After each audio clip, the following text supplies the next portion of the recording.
जिसके हृदय में आत्मबोध की भावना, मुमुक्षुता जागृत होती है, उसके हृदय में 4 बहुत दृढ़ साधन होते हैं। लोक परलोक के भोगों से वैराग्य, बहुत कठिन बात है, बहुत कठिन। मृत्युलोक के भोगों से वैराग्य होना, आप देख लो क्या स्थिति है। अगर लोक परलोक के भोगों से वैराग्य नहीं तो ज्ञान की बातें बघार सकता है, ज्ञानी नहीं हो सकता, ब्रह्मबोध नहीं हो सकता। दूसरा, नित्यानित्य वस्तु का विवेक दृढ़, सत्य क्या है और असत्य क्या है इसका पूर्ण निर्णय हो चुका है, उसे विवेकवान कहते हैं। तीसरा, शम दम उपरति, तितिक्षा, श्रद्धा, समाधान, ये 6 संपत्ति। शम इंद्रियों का निग्रह, दम मनोनिग्रह, उपरति भोगों की स्थिति है ही नहीं, भोग है ही नहीं ऐसी स्थिति है, त्याग वैराग्य से ऊपर उपरति। तितिक्षा महान सहनशील, श्रद्धा गुरु और संत वाक्य शास्त्र वाक्य यथावत बिल्कुल ज्यों का त्यों मानना, समाधान चित्त अपने लक्ष्य पर स्थित हो चुका है। और चौथा, मुमुक्षुता, घोर मुमुक्षुता, कैसे ब्रह्मबोध हो, भारी व्याकुलता। ये 4 साधन चतुष्टय, तब ज्ञान की प्राप्ति होती है। और प्रेम इससे ऊपर की बात है। इंद्रियों का दमन, द्वंद्वों का सहन करना, मान अपमान लाभ हानि दुख सुख, भोगों में उपरति, अटल श्रद्धा, संदेह रहित मन की स्थिति, ये शांत रस में पाई जाती। जो ब्रह्माकार वृत्ति की बात कहेगी हमारे यहां, वो भाव देश में शांत रस में है। इस शांत रस से दास्य रति बहुत सरस हो गई। उसके एक एक इंद्री मन सब प्रभु की दासता के भाव में हो गए। मन दास, बुद्धि दास, चित्त दास, अहम दास, असभिमान जाय जन भोरे, मैं सेवक रघुपति पति मोरे। हम श्री श्यामाजू के बल अभिमानी। ये दासत्व मूल सबके अंदर रहता है, हर भाव में दासत्व रहता है। सबकी दासता, इंद्रियों की गुलामी, मन की गुलामी, काम की गुलामी, क्रोध की गुलामी, ये तो शांत रस में ही छूट जाती है। समझिए कौन से रस में हो, शांत रस में ये सब छूट जाती। दास्य भाव तो और आगे की बात। जिसने हृदय से भगवान के दासत्व को स्वीकार कर लिया, उसकी पहचान है वो लोक लोकांतर की पद, किसी सिद्धि का दास नहीं हो सकता।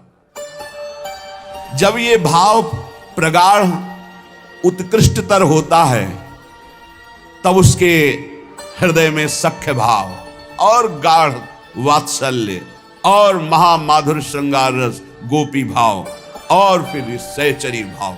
इसलिए इस भाव तक पहुंचना साधना के बल पर असंभव है। भगवत रसिक जी कहते हैं कि ये ललिता सखी उपासना है सिंहिन को छीन, है सिंहिन को छीन, रुके कुंदन के बासन, कै बच्चा के पेट और घट करे विनाशन। और घट करे विनाशन, यही जो आप देख रहे हो, यही घट करे विनाशन। बुद्धि काम नहीं करती। या तो बच्चा किसी रसिक महापुरुष का बन चुका है, या ललिता विशाखादि की पात्रता प्राप्त कर ली, असंभव, तब वो इसे देहाती भाषा में कहें तो बिना वृंदावन की रज का सेवन किए, रसिकों का संग किए, किसी की सामर्थ्य नहीं है राधा किशोरी को जानना या राधा प्रेम को जानना। ये वृंदावन है, ये वृंदावनेश्वरी का निज महल है, ये महाप्रेम है। यहां उद्धव जैसे ज्ञानी आए थे समझाने, तो धूल दूसरित हो गया ज्ञान गोपी भाव को देख करके। आगे की तो बहुत बड़ी बात है। ये महामाधुर्य रस, ये सहज कृपा से प्राप्त होता है। ये अपने लोग जो आए हैं, ये साधन बल से आए हुए नहीं हैं, अपने लोग कृपा बल से आए हुए हैं। न जाने कौन से गुण पर दया निधि रीझ जाते। हमें तो लगता है हमारे अवगुणों से रीझ गए। अरे इसका निस्तार कभी नहीं हो सकता, इसलिए रीझ करके उन्होंने कृपा करके लाडली जी ने खींच लिया। गुण तो कोई है ही नहीं जिन गुणों से वो रीझ जाएं। जिन गुणों से मेरी लाडली लाल जुगल जोरी रीझती, वो गुण तो अपने में एक भी नहीं दिखाई देते अपने लोगों में। जो वर्णन है त्याग उपरति, जो वर्णन है सुसुख वांछा का त्याग, ये तो असंभव है। तो फिर हुआ कैसे? बोले कहो कृपा ते कहा न होई। कृपा हो से बात समझ में आ गई। ये कृपा से समझ में आती है। यह तर्क विवाद विद्वता से समझ में नहीं आती। सबसे पहली कृपा स्फुरित होती है उपासक के हृदय में, उसके अंदर एक लगन लगती है मधुर स्मरण की। पकड़ो कृपा पात्र जनों, अमर्याद अबाध स्मृति, कोई भी हमारी अखंड स्मृति को तोड़ न पावे। ये विशिष्ट कृपा पात्र उपासक के अंदर राधा राधा राधा, ये अखंड स्मृति।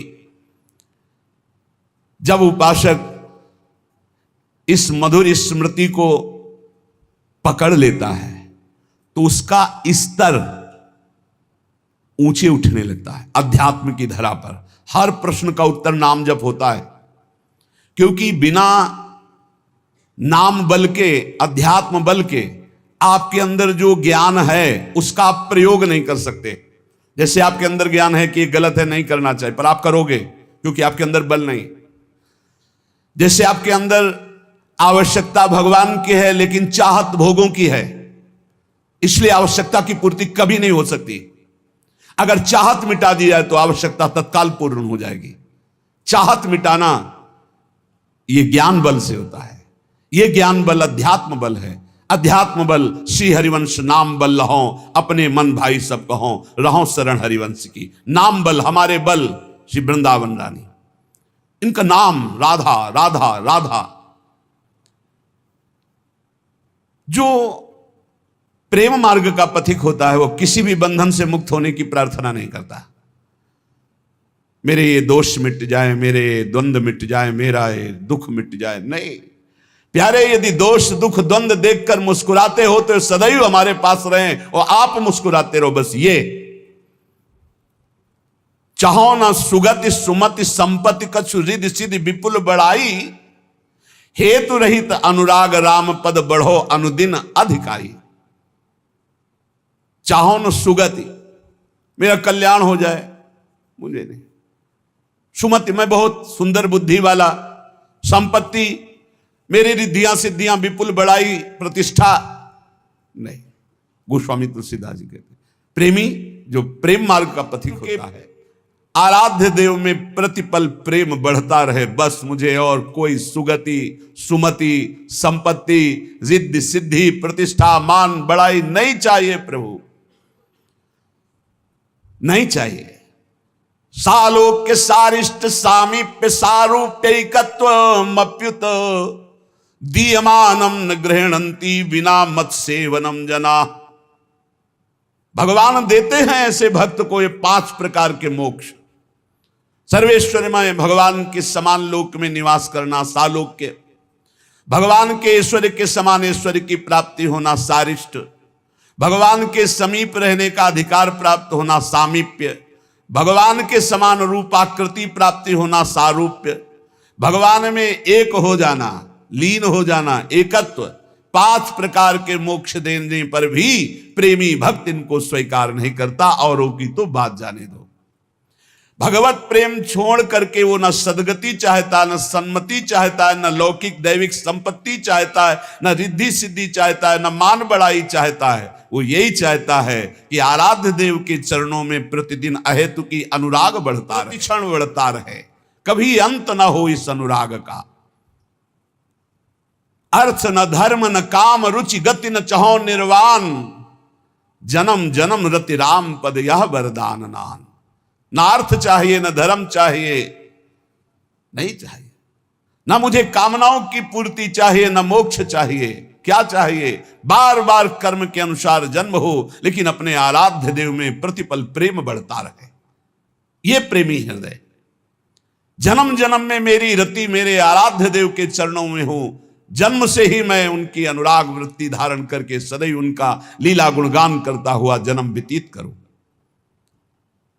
भक्तवर प्रहलाद जी भगवान से कह रहे, नाथ योनि सहस्त्रेषु येषु येषु ब्रजाम्यहम तेषु तेषु चला भक्ति रच्युतास्तु सदा त्वयि। प्रभु, मैं आपसे ये नहीं मांगता कि मेरा जन्म न हो, मैं मांगता हूं कि कर्म के अनुसार हजारों हजारों योनियों में जन्म हो, मुझे इसकी परवाह नहीं, पर जिस जिस योनि में जाऊं तुम्हारी अचला भक्ति हो। हरिवंश महाप्रभु कहते हैं, यत्र यत्र मम जन्म कर्म भिन्न नारके परमे पदे अथवा राधिका रति निकुंज मंडली तत्र तत्र हृदय में विराजता हूं। जहां जहां मेरे कर्म के अनुसार जन्म हो, चाहे नारकी योनियों में चाहे परम पद में, मुझे इसकी कोई परवाह नहीं। हे मेरी लाडली, अपनी सहचरियों के साथ, लालजू के साथ हमारे हृदय में सदैव खेलती रहो। जहां मनावे वहां जन्म दो, जहां मनावे वहां भेज दो, मुझे कोई परवाह नहीं। जा राखो ता रहो, मान सुख राशि है। क्या चिंता, क्या परवाह अलवेली सरकार की शरण में। प्रेमावतार महाप्रभु, मुझे धन नहीं चाहिए, मुझे परिवार सुख नहीं चाहिए, मुझे सुंदरी स्त्री नहीं चाहिए, मुझे कविता काव्य शक्ति नहीं चाहिए। हे जगदीश, हे मेरे श्री कृष्ण, बार बार जन्म हो कर्म के अनुसार, पर आपकी अहेतु की भक्ति से युक्त हो। धन जन कविता सुंदरी चहो न मैं जगदीश, बनी रहे प्रति जन्म में भक्ति अहेतु की। यही जोनि जन्मो कर्म बस, राम पद अनुराग हो। ये हमें क्या चिंता। इस परम प्रेम स्वरूपा भक्ति मार्ग में जिस साधक को ये मार्ग मिल जाता है वो अनन्य हो जाता है, उसकी पहचान है। जिस साधक को ये प्रेम भक्ति का मार्ग मिलता है उसमें अनन्यता आ जाती है। बहुत खास बात है, खास बात है। बने तो रघुबर ते बने और बिगड़े तो भरपूर, तुलसी और अंते बने ताबनबे पे धूर। एक बार श्री सूरदास जी महाराज, महिम गोस्वामी तुलसीदास जी महाराज मिले। दोनों हरि के अनन्य भक्त, दोनों पहुंचे हुए महापुरुष। विनोद हुआ। गोस्वामी जी से श्री सूरदास जी ने कहा, आपके प्रभु श्री राम तो द्वादश कलाओं से युक्त हैं और मेरे श्री कृष्ण षोडश कलाओं से युक्त हैं। अच्छा, मेरे प्रभु द्वादश कलाओं से? मैं तो सिर्फ अपने राम को राम मान करके, किसी कला या किसी गुण या किसी महिमा मान करके मैं नहीं, मेरे राम सिर्फ मेरे राम हैं। मैं तो दशरथ नंदन राम का सेवक हूं। बस आपने बताया द्वादश कला, ओहो, आज तो और हमारी छाती चौड़ी। वहां नहीं गई, षोडश कला पे बुद्धि नहीं गई। अपने इष्ट से अलग चिंतन ही नहीं हो सकता, चाहे जितना आप कहो। एक भरोसो एक बल एक आस विश्वास, एक राम घनश्याम हित चातक तुलसीदास। चातक, चातक का प्रेम अनन्यता का उदाहरण है। कह रहे हैं कि गोस्वामी तुलसीदास जी जैसे कह रहे हैं, चातक तुलसीदास। ऐसे प्रेमी उपासक का चित्त अपने इष्ट पे अनन्य हो जाता है। चातक का बड़ा निष्ठापूर्ण भाव है। बरसते हुए मेघ के स्वाति बूंद 12 महीना पी पी पी पुकारता रहता है अपने प्रीतम मेघ को। जो घन बरसे समय सिर, जो भरी जन्म उदास, तुलसी चित चात कहीं तो तिहारी आस।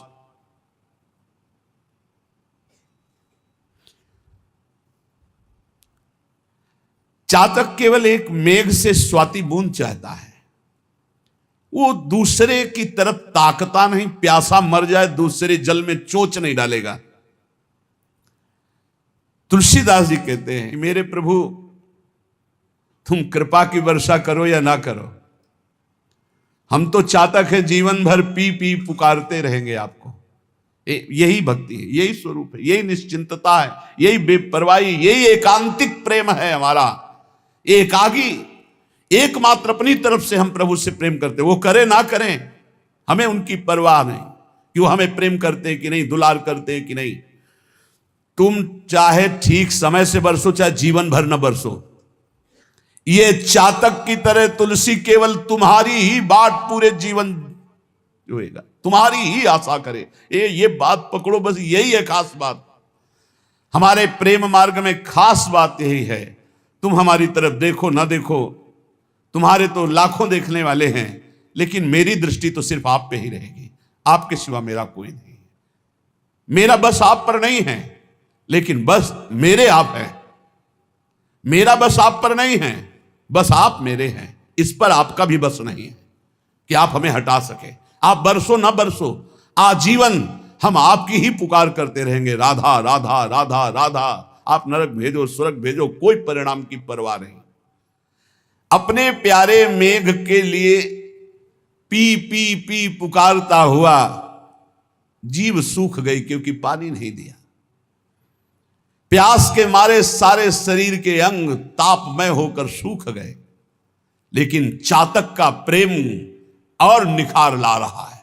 वह एक टक मेघ की तरफ पी पी पी। ऐसे ही राधा राधा राधा। बोले दुख आ रहा है, विपत्तियां आ रही, शरीर असाध्य रोग से ग्रसित है, संकट है, निंदा है, अपमान है, राधा और निखार आ रहा है। और कर लो, जितना आपको दुख देना है, जितना विपत्ति देना है, हम आपको छोड़ नहीं सकते, चाहे जितना ठुकराओ। राधा राधा राधा। ऐसा उपासक अजित भगवान को जीत लेता है, प्रियालाल को अधीन कर लेता है। और सुनो, बरसी परुष पाहन पयद, पंख करो टुक टूक, तुलसी परी न चाहिए, चतुर चात कहीं चूक। वर्षा तो नहीं, पी पी पुकारता हुआ चातक मेघ की तरफ देख रहा है। ओले और बरसा दिए, ओले। चातक के पंख टूक टूक हो गए, पर वो उसके मुख से इतना ही निकल रहा है, पी पी पी। बोले ऐसे ही चाहे भीषण कष्ट दो, विपत्ति दो, निंदा करवाओ, अपमान करवाओ, हमारे प्रेम पण में कभी चूक नहीं होगी, यही निकलेगा, राधा राधा राधा। पबिपाहन दामिनी गरज, झरी झकोर खरी खीज, रोष न प्रीतम दोष लखी तुलसी, राग ही रीज। मानो चातक को डांट रहा है मेघ बिजली की गर्जना से। बिजली तड़प करके उसको डरा रही है। वो मेघ की तरफ पी पी, बिजली तड़क रही, ओले बरसा रहे, गर्जना कर रही, तूफान चल रहा है, पर चातक के चित्त पर आनंद बढ़ रहा है। दोष नहीं दिखाई दे रहा कि हम तो पी पी रट रहे हो, हमारे शरीर पर ओले बरसा रहा है, बिजली कड़क करके और गरज करके हमें डांट रहा है। किसी पक्षी ने कहा क्या मिला तेरे को? पी पी करता है, देख तेरा प्रीतम मेघ तुझे गर्जना करके डांट रहा है, ओले वर्षा करके तेरे पंख टुकड़े टुकड़े कर रहा है, बिजली चमक करके तुझे डांट रही, तुझे दुख प्रदान कर रही, एक भी बूंद पानी तेरे मुख में नहीं। क्या दिया तेरे प्रीतम ने? तो उनका ये तुम्हारी सोच है।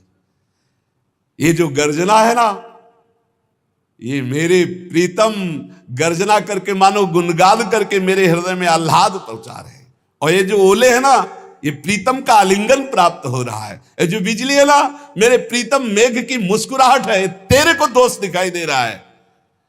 रोष ना प्रीतम दोष लखी तुलसी, राग हिरी। ना तो गुस्सा आ रही है चातक को और ना दोष दिखाई दे रहा है, वो अपने प्रीतम के प्यार में डूब रहा है। इसे कहते हैं चातक का प्रेम। उष्ण काल अरुदेह खिन, मगपंथी तन ऊख, चातक बतिया ना रुचि, अनजल सींचे रूख। भीषण गर्मी का समय है, प्यास से मुंह सूख रहा है, चातक का शरीर शिथिल है क्योंकि स्वाति का बूंद पानी नहीं मिला। रास्ते में जा रहा है, इतने में पक्षियों का समूह एक बहुत बड़े वृक्ष की छाया में विश्राम कर रहा है। पुकारा आ जाओ आ जाओ, विश्राम कर लो। तो उनका जानते नहीं हम कौन से पक्षी हैं, चातक। हम उस वृक्ष में ना बैठ सकते ना उसकी छाया में जो और जल से सींचा गया। हम बैठते हैं तो सिर्फ मेघ के जल से सींचे हुए वृक्ष पर ही बैठते हैं। नहीं बैठा, ताप से जल रहा है, प्यास से व्याकुल है। पक्षियों ने पुकारा, चातक ने कहा मुझे ये बात अच्छी नहीं लगती, जो अन्य जल से सींचा हुआ वृक्ष है मैं उसकी छाया में भी नहीं बैठ सकता। ये अनन्यता अपने इष्ट के लिए। और आगे देख लो, प्रेम की एक से एक कसौटी। उड़ा हुआ चातक चला जा रहा था, उसके आगे व्याध ने देखा कि चातक जा रहा है, निशाना लगाया और बाण मारा और बाण जब लगा तो गंगा जी को पार करने जा रहा था उड़ के, वो झप से गंगा जी में गया, चोच ऊपर कर ली। बध्यो बधिक पर्यो पुण्य जल, उलटी उठाई चोच। कैसा इष्ट प्रेम है। उलटी उठाई चोच, तुलसी चातक प्रेम पट, मरतहु लगी न खोज। बधिक ने बाण मारा, बाण लगा, गंगा जल में गिरा, चोच ऊपर उठा ली। किसी पक्षी ने पूछा कि गंगा जल का पुण्य जल तो जिसके मुख में चला जाता है, मरता है तो उसे परम पद प्राप्त होता है, तूने चोच क्यों उठा ली?